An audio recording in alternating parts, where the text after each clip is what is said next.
Hey guys, what is up and welcome to a new episode of Did You Know featuring Cassiopeia. I want to make a quick announcement, and that's that I'm going to be trying to release a new episode of Did You Know every single Sunday, so make sure to check back every Sunday, mark your calendar, because the new episodes will be live. Also, please don't forget to throw in a like if you enjoyed this episode, but without further ado, let us jump straight into her abilities. Here's a very interesting thing with Cassiopeia's ultimate. If you use it on a spinning target, someone like a Katarina that stands still, it will decide whether or not she's facing you depending on what direction she was facing as she ulted. However, for someone like Garen that moves while they're spinning, it depends on the direction he is moving while he is spinning to determine whether or not he is facing you.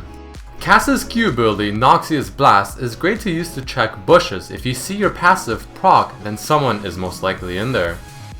Cassiopeia has another great tool to check bushes, and that is her W ability, because once you cast it in an AoE around an area, it will actually reveal that area while the poison is on the ground. Very useful. If Twin Fang, the E ability, gets absorbed by a spell shield like Civil or Banshee's Veil on a target that's already poisoned from maybe your Q, your W, or any other various poison abilities, the damage is absorbed, yet the cooldown reduction still applies.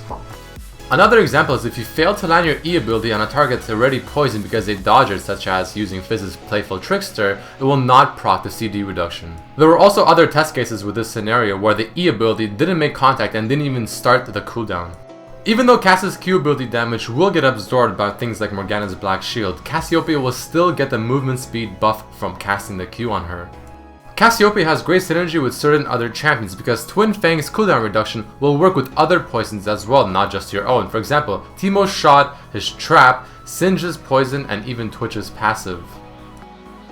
As a Cassiopeia player, it can be more beneficial to be close to your target when spamming your Twin Fang, which is your E ability, because the CD starts right after the Twin Fang actually makes contact with the target rather than the time that it was casted.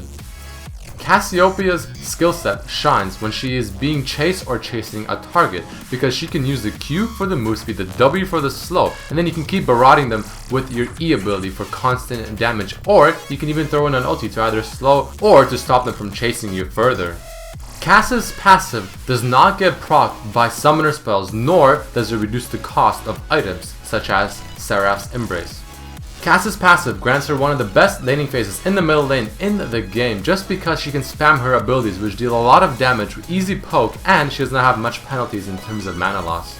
Alright, let us jump into some really cool facts and lore about Cassiopeia, as there's quite a bit to cover here as well. Cass was designed by someone named Brakhar, who also made Anivia, Janna, Nidalee, and Taric. Also, he is the one that reworked champions such as Morgana, Twisted Fate, and Rise. Brakhar was trying to make Cass similar to Anivia, but a faster version of her. Cass is voiced by Karen Strassman, who also voiced Fiora, Shyvana, Zyra, and Elise. Cass was the last champion that was released in the year 2010.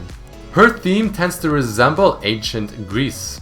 She is heavily based off of Medusa, who is a Gorgon from the Greek mythology. Did you know that Cassiopeia is Katarina's younger sister? Now from this you might be wondering how Cassiopeia became a serpent-like figure, since she is Katarina's sister, therefore saying that she was human at one point. Well, during a Noxian barbarian pacification, she set her sights on a diplomat from the Freljord tribe and she wanted to charm him. However, he refused to confide until she swore an oath of secrecy upon his sword, which was a strange weapon with a serpentine curve to the blade.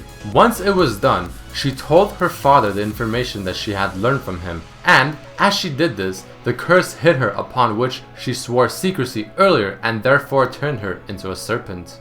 Cassiopeia is also the name of a constellation in the northern sky. The symbolic meaning of this constellation is, quote, seated queen, unquote, which can be seen in her classic skin.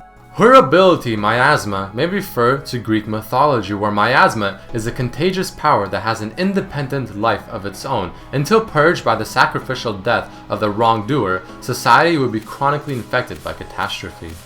Cass was the first champion to get a difficulty rating by Riot of 100. Cassiopeia may be also a reference to Queen Cassiopeia from Greek mythology, who boasted of her great beauty.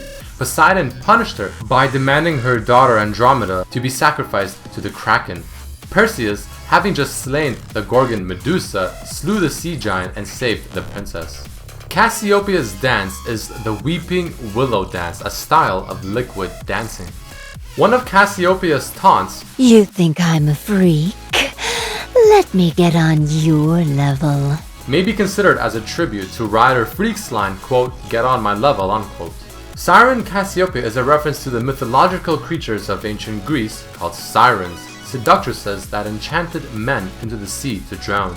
In the Perseus Pantheon skin, you can see Cassiopeia's head is depicted on his shield, most likely referencing to their shared Greek relations. From the pose, Pantheon is reflecting Cassiopeia's petrifying gaze, mirroring the Perseus versus Medusa fight of the Greek mythology. Mythic Cassiopeia is a commemorative skin created to celebrate the launch of League of Legends Greek servers. Jade Fang Cassiopeia is released as part of the Lunar Revel event in 2013, coincidentally matching the year of the snake in Chinese zodiac.